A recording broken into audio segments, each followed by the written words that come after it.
Doctor sir. అవును sir, తెలియదు sir. Sir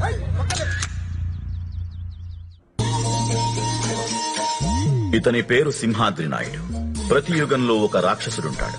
అలాగే ఈ కర్నూలుకి వీడే బకాసురుడు. కర్నూల్ని ఇతని కనుసైగలతో భయపెడుతూ రాజకీయ నాయకుల అండతో ప్రజల్ని హింసిస్తూ ఒక ఆర్థిక శక్తిగా ఎదిగాడు. 1000 కోట్లు దోచుకుని రాజకీయంగా తిరుగులేని శక్తిగా మారాలన్నది సింహాద్రి నాయుడి ఆలోచన.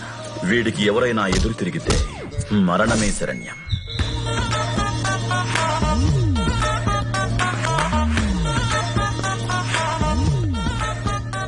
Good morning sir. Kondareddy Burji దగ్గర ఒక మర్డర్ జరిగింది. అవును సార్. ఆ మర్డర్ వరలక్ష్మి చేసిందని కేసు పెట్టండి. సార్ ఆవిడ ఈ మర్డర్ చేయలేదు సార్. ఆవిడకి ప్రజల్లో చాలా మంచి పేరు ఉంది సార్. ఆవిడ మీద కేసు పెట్టాలంటే సాక్ష్యం చాలా బలంగా ఉండాలి సార్. బలమైన సాక్ష్యాలే క్రియేట్ చేయ. అర్థమైంది సార్. వరలక్ష్మి గారు, వరలక్ష్మి గారు, వరలక్ష్మి గారు, వరలక్ష్మి గారు. ఈవిడ పేరు వరలక్ష్మీదేవి. కర్నూలు జిల్లాలోనే పెద్ద ఇండస్ట్రియలిస్ట్. వరలక్ష్మికి వ్యాపారంలో సక్సెస్ తప్ప ఫెయిల్యూర్ తెలియదు. ఈ జిల్లాలో ప్రజలకు ఏ కష్టం వచ్చినా వరలక్ష్మి వైపు చూస్తారు. ఈవిడ చేతుల మీదుగా సహాయం పొందని మనిషి ఉండడు. ఈవిడకి దండం పెట్టని చేతులు ఉండవు. ప్రజల్లో వరలక్ష్మికి పెరుగుతున్న పాపులారిటీ, ఆదరణ చూసి రాజకీయంగా తనకు అడ్డొస్తుందన్న భయంతో ఈ హత్య కేసులో వరలక్ష్మిని ఇరికించాడు సింహాద్రి నాయుడు.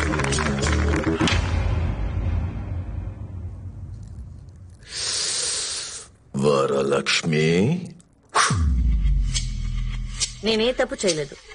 న్యాయం నా వైపే ఉంది. మీరందరూ నా పక్కన ఉన్నంత వరకు నాకేం కాదు. పోలీస్ వాళ్ళని వాళ్ళు డ్యూటీ చేస్తున్నారు. నాకేం కాదు.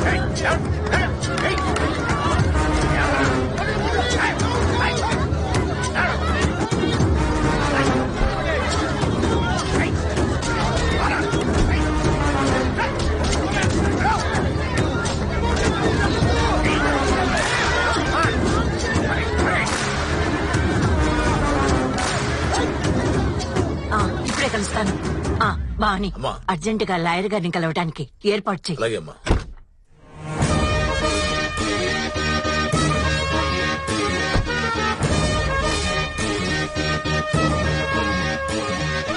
నమస్కారం.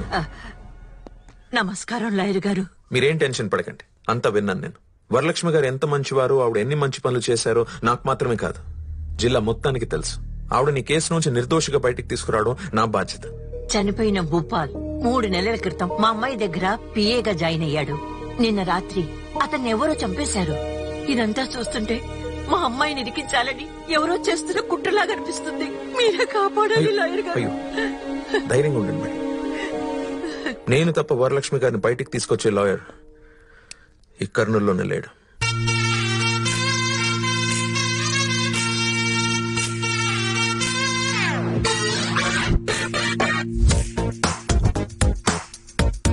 తెనాలి రామకృష్ణ బిఏపిఎల్ ప్రతి కేసు మీద అప్ టు 50% ఆఫ్. కేసు ఓడిపోతే 100% క్యాష్ బ్యాక్. కేసులు ఇవ్వండి ప్లీజ్. ఒక కేసు ఇస్తే మరో కేసు ఫ్రీ. తెనాలే, సౌత్ ఇండియా షాపింగ్ మాల్ లో కూడా ఇన్ని ఆఫర్ బోర్డులు ఉండవురా. అయినా గ్రామ్ తెలివితేటలు నాకన్నా నీకు ఎక్కువ ఉన్నాయి కదా. సొచ్చ పుచ్చ కేసులు నాకు వస్తున్నాయి కదా, నీకు రాబెట్టి. ఒరే, దూద్ పేడకి ఆవు పేడకి తేడా తెలియని అమ్మాయి జనాలు మనోళ్ళు. నన్ను గుర్తించడానికి టైం పడుతుంది అంతే. అతన టైం ఆయగా. ఏంటి తినాలి అంత కాన్ఫిడెంట్ గా ఉన్నా? ఏదైనా కేసు వచ్చిందా? యా. ఏ కేసు? నీళ్ళ బిందెల కేసురా.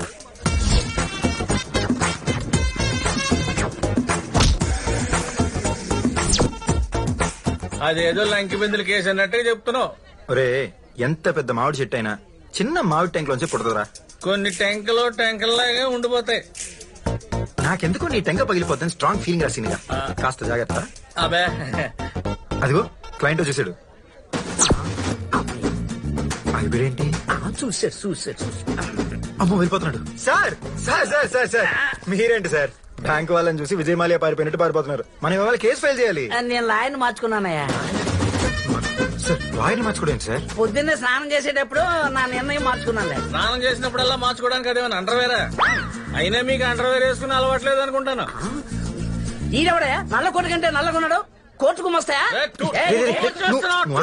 నేను చూసుకుంటా సార్.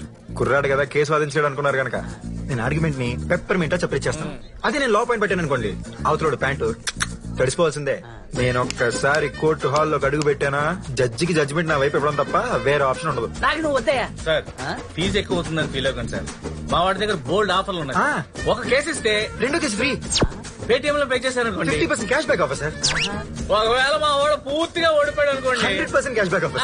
అందుకే కామోసు మీ కేసులు లేవు. విజయోస్తు. ఈ కేసు ఆ తెనాలి రామకృష్ణకి ఇవ్వకుండా వచ్చావంటే ఇక నువ్వు గెలిచినట్టే. డ్రైవింగ్ రానోడికి బండి, వాదించడం రానోడికి కేసు ఇవ్వడం కరెక్ట్ కాదయ్యా.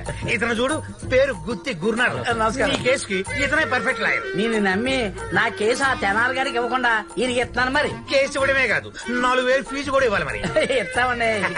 సాయంత్రం ఆఫీస్కి వచ్చేయగలవండి. అలాగేనండి, వస్తానండి.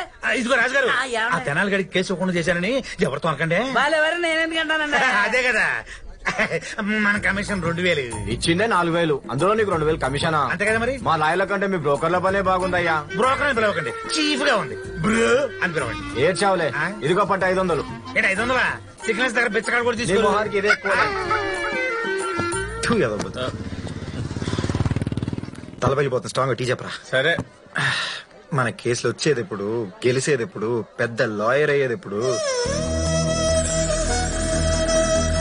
జస్ట్ కొన్ని సెకండ్లు మిమ్మల్ని ఇలా చూసి అలా వెళ్ళిపోతాను. దేవుడు మీ ఫేస్ లో ఏదో మెడిసిన్ కలిపాడండి. మిమ్మల్ని చూస్తుంటే కోర్టులో ఉన్న పెండింగ్ కేసులన్నిటికీ ఒకేసారి జడ్జిమెంట్ ఇచ్చినట్టు బాడీలో ఉన్న స్ట్రెస్ ఎంత అలా దిగిపోతుంది. హలో మిస్టర్, ఎలా కనపడుతున్నా మేము నీకు? ఆవిడని చూస్తుంటే మంచి హైబ్రిడ్ టమాటోలా ఉంది. మరి నేను జొమాటోలో ఫుడ్ ఆర్డర్ ఇచ్చి ఆవిరెవరు మన కక్కుర్తికి వచ్చేసి కస్టమర్ లా ఉన్నారండి. హలో, నా గురించి మీకు తెలీదు. నా ఆశయం జీవితాశయం వేరు. నేను కేసు మీద కేసు, కేసు మీద కేసు, కేసు మీద కేసు వాదించి లేడీ రామ్ జట్మలానిలా అవుతా. అంతేగా? అంతే. మీరు కూడా ఇలా అమ్మాయిలకి బిస్కెట్లు వేయడం మానేసి మంచి లాయర్ అవ్వడానికి ట్రై చేయండి. Okay, bye mister. ఏమండోయ్, మిస్టర్ కాదు, తెనాలి రామకృష్ణ, BABL. నేను అందరం అమ్మాయిలకి బిస్కెట్ వేయండి, మీకు మాత్రమే. ఏమే సావిత్రి, కోర్టులో నీ కొడుకు ఒక కేసు కూడా రావట్లేదంట కదా పాపం. మా అన్నయ్య ఆడిపోసుకోవడం తప్ప ఇంకేం పనిలేదా మీకు? అది కాదే, ఊళ్ళో జనాలందరూ మాట్లాడుకుంటుంటే అడిగాను. అయినా నీ కొడుక్కి లాయర్ ఉద్యోగం అవసరం అంటావా? అవసరం ఏంటంటే అవసరం. మా నాన్న ఎంత కష్టపడి మా అన్నయ్య లాయర్ చదివించాడో మాకు తెలుసు. చూస్తుండండి, మా అన్నయ్య ఒక రేంజ్ కి వస్తాడు.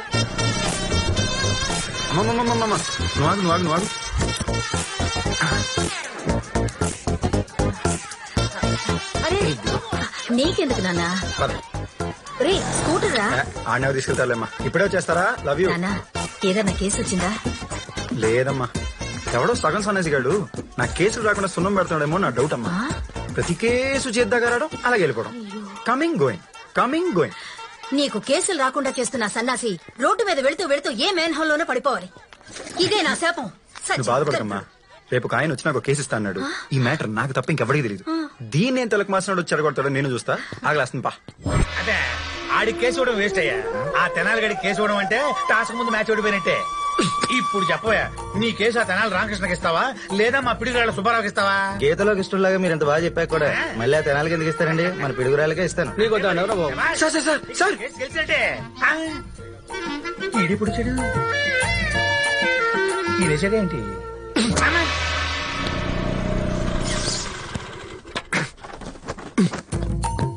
వచ్చాడు, ఏడ్చాడు. నాన్నా, నాన్నా, వింటున్నాడు రా, చెప్పు.